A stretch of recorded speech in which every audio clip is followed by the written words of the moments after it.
Hi, welcome to Truth Fairy Tidbits. I'm the Truth Fairy.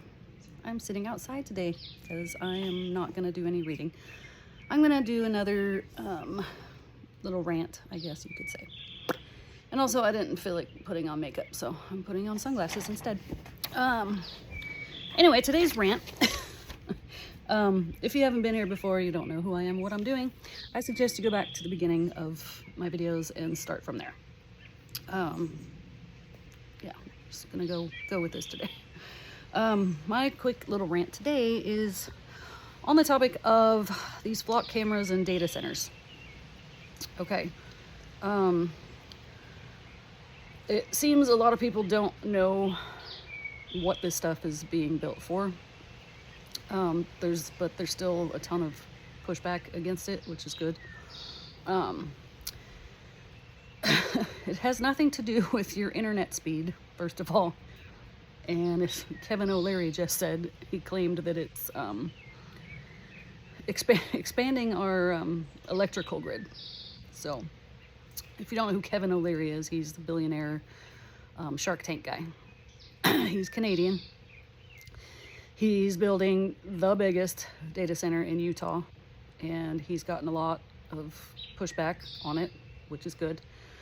But he was so threatened by this one organization that's a couple of female Democrat organizers, or whatever the hell you want to call it.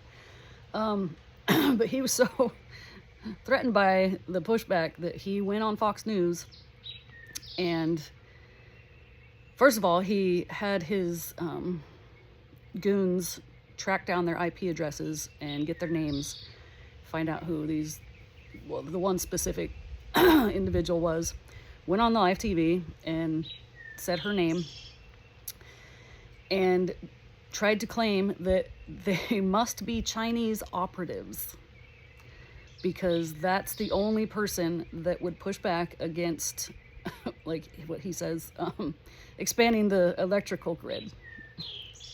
So he called them out on live TV, said that they're Chinese operatives, and claimed that they must be getting money from the Chinese government because that's the only people that will want to stop us expanding our electrical grid. So a couple things. I think it's funny because they made a counter video and just destroyed him. So that was cool. But first of all, I thought that wasn't that frowned upon, basically like doxing people. He found out who this one female was, went on live TV, said her name out loud, and told everybody that she's a Chinese operative, which is a complete lie. Somehow it's okay when rich people do that to poor people, but if it was done to, somebody supporting this, the Republican side or whatever, isn't that like kind of inciting potential violence of some sort? Now, the Fox News watching people who believe that everything is China, and now they hear this woman's name, especially if they live in Utah, is that potentially like threatening to her? Anyway, besides that, the data centers have nothing to do with the electrical grid. They have nothing to do with improving your cell speed, 6G, whatever that's coming. They are straining the electrical grid for sure. Besides that, they are polluting the air, polluting the water. They're using all the water to keep the bullshit cold. God knows what the EMFs are coming out of these areas. They're destroying the land. They're destroying the surrounding area's property value, because once one of these things goes in, people cannot leave because nobody will buy their house if they're next to one of these fucking things. So the main reason these things are going in, and you're gonna get into conspiracy mode here, and I guess I'll get into these things later with more explanation and stuff, but the bottom line is all of this is part of the digital control grid that is being built around us. The flock cameras are connected to it. All of your smart things are connected to it. The data centers are holding on to all of this captured information. Using AI specifically is basically data mining. The flock cameras, all of these things are connected to eventually have a complete control grid that will be attached to your digital biological connection, like all of this conspiracy theory shit that they flat say out loud, the 15-minute cities, that kind of stuff. The flock cameras, they announced by 2027, all vehicles are going to basically have a kill switch in them. The flock cameras are going to be your perimeter.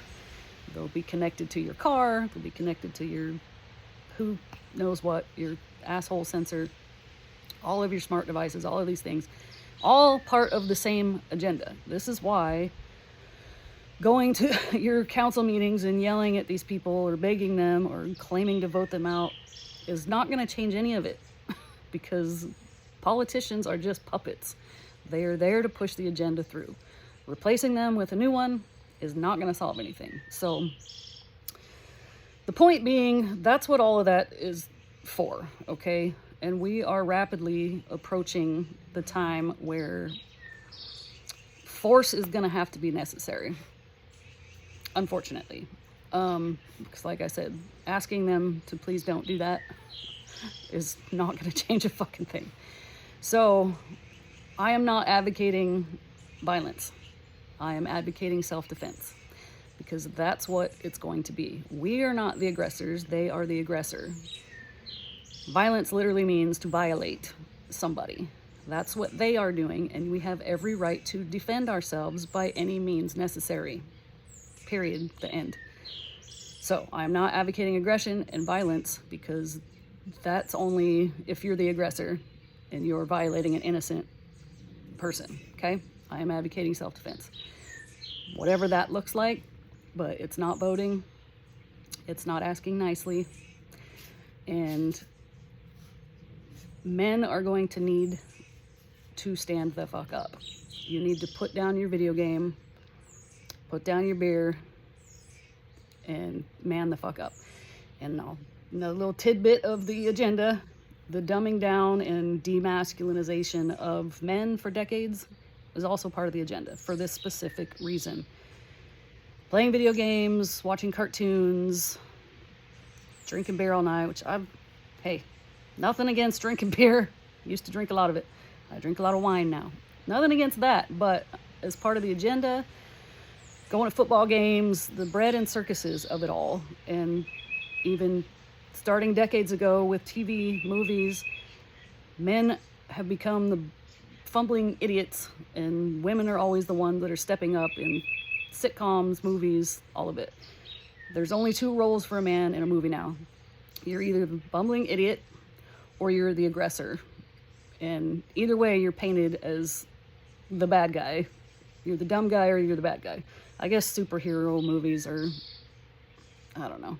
That's a whole different thing. But anyway, the point is, the feminizing of the men's has long been part of the agenda, because now you're all too dumb and lazy, fat, weak, out of shape, all of those things, mentally incapable of comprehending, standing up and defending yourself against your fellow man who is building a digital prison around you. And that's what it's going to have to come to. You're going to have to physically start defending yourself against this shit. So, I did have a couple of notes. Hold on, let me see if I missed something. Yeah, that's pretty much it. I wanted to just make that point because I realize, I talk about data centers and the flock cameras and stuff, and people don't quite understand why it's a bad thing, because they believe Fox News and they think that they're just improving our internet speed with all of this bullshit. The interesting part is, so many people are pushing back against it that they are actually changing how they classify these data centers now as military operations, because now you can't fight against it. It's military operation. You have no say-so anymore as the public. But if all of this was really about improving our internet or our electrical grid, why would they have to do that? Good ideas don't need to be forced. If this was a good idea and it was, all for our benefit, why are so many people fighting against it? And why are they having to reclassify stuff and push it through even when the entire city shows up and says, we don't want this shit? They're still pushing it through. Why would they have to do that if it was simply just about electrical grid and, internet speed, and it's all good for us and all of that? Just something to ponder. I just kind of have a feeling when they have to force things, it's probably not for our best interest. It's for the people who are pushing it. And it's a whole long topic with many, many dots to connect. And just know that none of this is separate from everything else. It's all connected, and it's all towards the same agenda. We'll get into agenda eventually. But I just wanted to put that out there. And the flock cameras, you can go to I think it's called haveibeenflocked.com, and you can put your license plate in and you can see if anybody has searched your plate. And I suggest that everybody just do it, because the number of stories coming out of cops and the people that work for the flock thing, they're spying on their ex-spouses and whatnot. This dude, I don't know, some executive or something at Flock, he's actually spying on little girls in their gymnastic class and at the gym and all this other shit. So it's not just about your license plate, but people have put in their license plate and found out that their plate has been searched, and then they do the investigation. I don't know what that entails, but they found out that there's cops all over the place claiming to be doing an investigation and just running license plates of people that they want to spy on. So if everybody goes to that site and starts looking for their information, and then you go to the PD and you start demanding that information and who looked for it and where it was sent, because also it says right in the Flock bullshit that they can do whatever they want with that data. They can sell it to whoever they want. All of your information. So things that people would say, oh, they would never do that, they're doing it. And it's all connected. It's all by the agenda. So yeah, data centers, bad. Flock cameras, bad. And force self-defense is going to have to be necessary. So that's all for today. My pops is coming into town today, so I probably am not going to make another video till next week. So I hope you can live without me for a few days. And yeah. Do not comply. Bye.